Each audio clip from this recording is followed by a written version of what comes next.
Hello everyone, this is another sermon video I want to make, and this is in response to a request. I'm going to do the best I can on it. Of course I am, that's what I always try to do, but I'm going to be in 1 Timothy 3, 1 through 7, I believe it is, in the King James Version of the Bible, and then I'm going to read, a couple of more places. I had a request about an elder. So I want to do what I can here in, like I said, 1 Timothy 3, 1 through 7. This is a true saying, if a man desire the office of a bishop, he desireth a good work.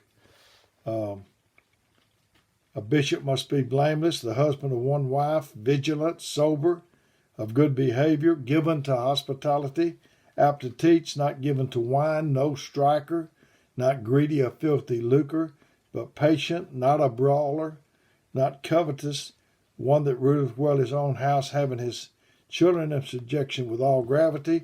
For if a man know not how to rule his own house, how shall he take care of the church of God?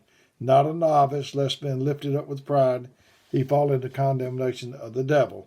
Moreover, he must have a good report of them that are without, lest he fall into the reproach and the snare of the devil. This said, if a man desire the office of a bishop, he desireth the good work. Some people I've heard talk about an elder or a ministry or the offices or whatever, and they said maybe they didn't think so much you should desire them. But this said, if you desire the office of a bishop, you desire a good work. I think it's sort of like Moses when he came to the burning bush. He was afraid of it, but he was attracted to it. And he wanted to walk away. He was so afraid, but he kept turning back to look at it because he was attracted to it. I think that's the way this is. Maybe we don't consider the graveness and the responsibility of the office, but I think that's how we get most things that we get is through desire. Said he must be blameless. A bishop must be blameless. Not that he won't get blamed, but that he should, whatever he's been accused of won't be true. I think about these Supreme Court justices. They nominate them, and they look like they're going to be a sure thing to win, to be put in that office, put in that position. But then they start dragging up this dirt, and so it has to be a good man. The good cannot be evil spoken of. Husband of one wife. There's a little different way of looking at that, in our.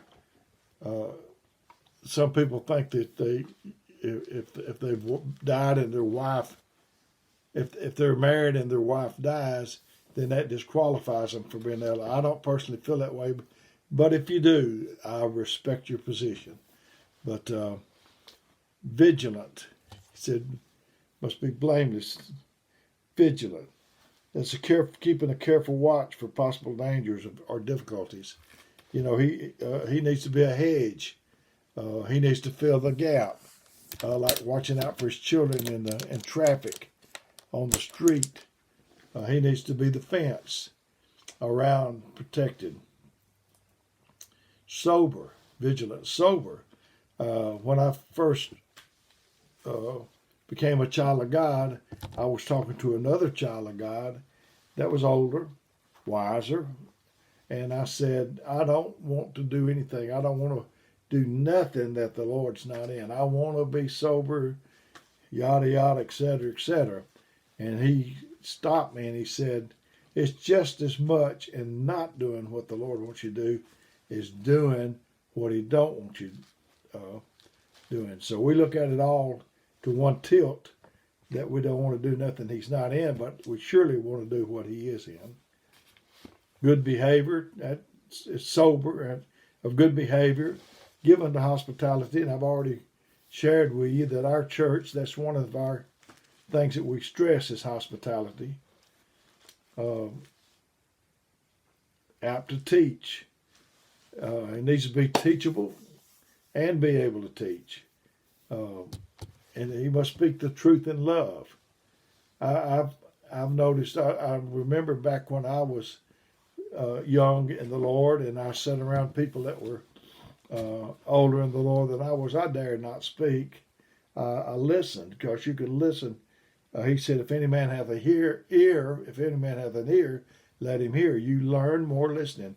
Seems like there's some young people, brothers, they want to maybe share what they know, and I can understand that, but I think you ought to listen uh, a good deal at first. Not a novice, so that's where a novice comes in. Too is, and I think that a man that's older, he realizes that there's nothing for him to take credit of. He knows where things is coming from. It said, apt to teach, not given to wine, no striker. Uh, he participates. He don't sit over and sulk. This is the way I feel about it. Some people think the no striker is this way, but he's going to talk about a brawler, and I think that's where he covers that at. But he's not on strike. If something doesn't go his way, he just keeps on working. Not greedy of filthy lucre. Certainly that's not why you are working for the Lord. But patient, not a brawler, not somebody that everybody got a tippy toe around. Afraid they're going to set you off. Not covetous, one that ruleth his own house, having his children in subjection with all gravity. Let's see.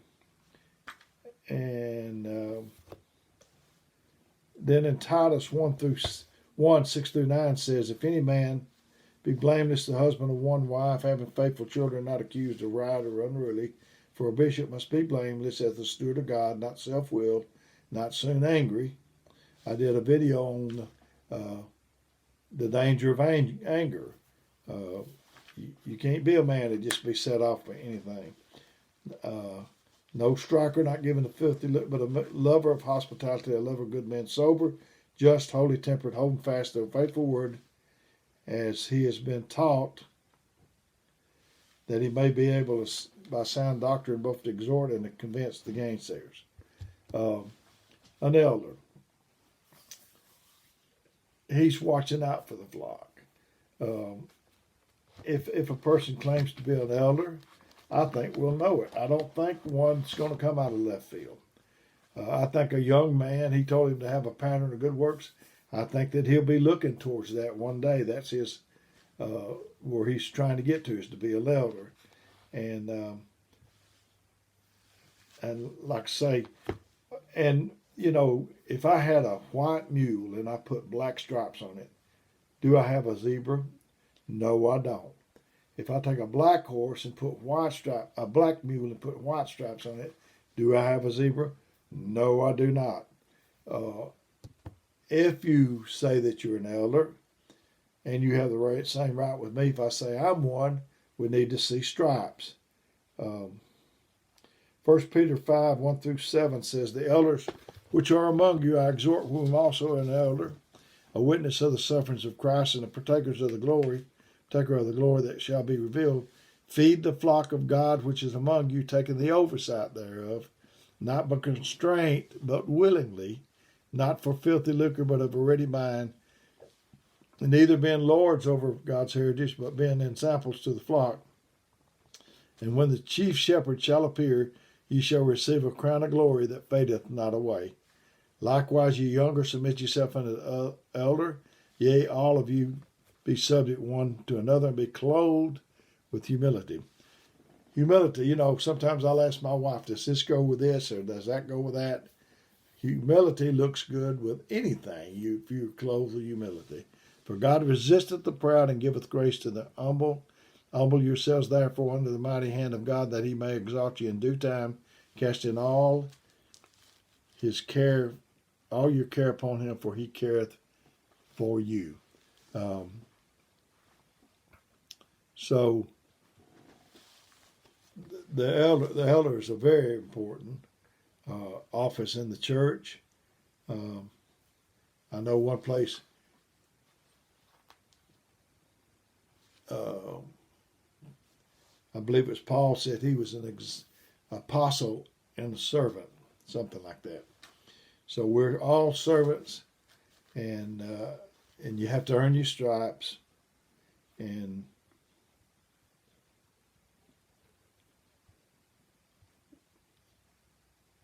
it talks about one who desires it. He aspires to that office. He wants to be. He looks to be that. His goal, his end goal, is to be that. He's above reproach. Not that he can't be accused, but he'll be blameless. He lives in a way that there be no cause for others to think badly of the church or faith of the Lord because of him. He's got self-control. He's got hospitality. He's a gentle man. It said the wisdom that comes from above is first pure, peaceful, gentle, easy to be entreated. Let me turn over here and read it.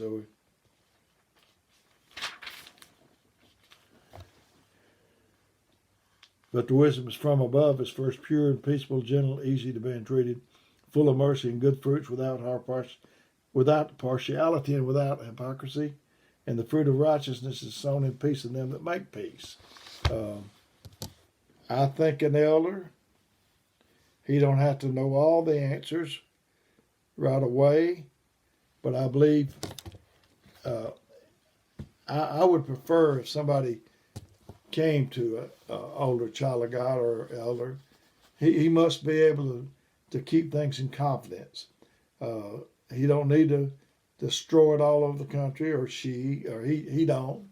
And I sold a parking. I used to work for Swartz Industries, and I sold a parking lot sweeper to a man in the Detroit area, and he bought the sweeper, and he signed a contract. We was on the way. He was driving the sweeper, and he was taking me to the motel. I was going to catch a taxi to the airport and come home, which I did. And as we drove along, almost to the motel, he said, "Dale, I want to ask you a question about the sweeper." I said, "Okay." I don't remember what the first question was. He asked me the question. I did not know the answer. I know I should have known the answer. I'm not mechanically minded. I shouldn't have even tried to been in that position. But he said, "How does it do?" I said, "I don't know." We got on a little further. He asked me another question. I don't know what that question was either.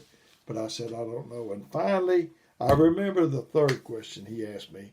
He said, "What about the hydraulics on this unit?" And I said, "I don't know." And he was disgusted with that answer. I could see it in his face. I thought, well, he's liable to tear this contract up. And he said, "You know what?" Said, "You either the most honest man that I've ever met in my life, or you either the biggest con artist." And I said, what did I tell him? I told him that what he saw was what he got. I am what I am kind of answer. I don't remember exact words now. I've said it on another video, but right this very minute, I can't remember exactly. And I said, if I know the answer, I say that I know. If I don't know the answer, I say I don't know. So I got home. I'd been home about 30 days, and they told me this man was on the phone. I was at Swartz, and I answered the phone, and he said, he talked just small talk for 20 minutes. And I thought, well, he's called. Whenever I went and answered the phone, I thought he's needing a broom. He's tore the machine up. He's needing a loaner. You know how you do, think the worst. And he talked, and he didn't ask for nothing. And about the end of 30 minutes, he said, "Dale, would you do me a favor?" And I thought, well, here it comes. This is it now. So I said, "I'll do the best I can." And he said, "Would you pray for me?" I said, "Yeah." I was relieved. Could do that very easily. And I still do pray for the man. And that's been probably 15 years ago. And in a little bit, he said, "Dale, could I ask you another favor?" And I thought, okay. He didn't ask me for a broom or a loaner, But this is it. Here it comes. I said, I'll do the best I can. He said, could you pray for my wife? Well, that's what I say, brothers. If a younger child of God comes to you and you know, tell them. If you don't know, say, I don't know. Don't ad-lib. Just tell what you know. You might tell them, that's frequently what I do is I tell them I don't know, but I'll try to get back with you. I had a brother I love dear. He asked me about a scripture. I looked at it. I'm still tossing around in my mind, but it's been several days, and I thought, well, I don't want him to think that I don't care, that I just brushed aside what he said. So I called and I left him a message and told him that I still didn't have the answer yet. If you know, say you know. If you don't, say that too. I've enjoyed trying to get this to you. I hope this is what the brother had in mind that asked for this. I'm going to give you my phone number, 256-508-4410. And if you need me, call me. If I don't get back to you right then, I will as soon as I can. And if I don't answer, would you please leave me a message? I care about you. I care about you very much. And I was doing this to try to help you out. And if you need anything, just let me know.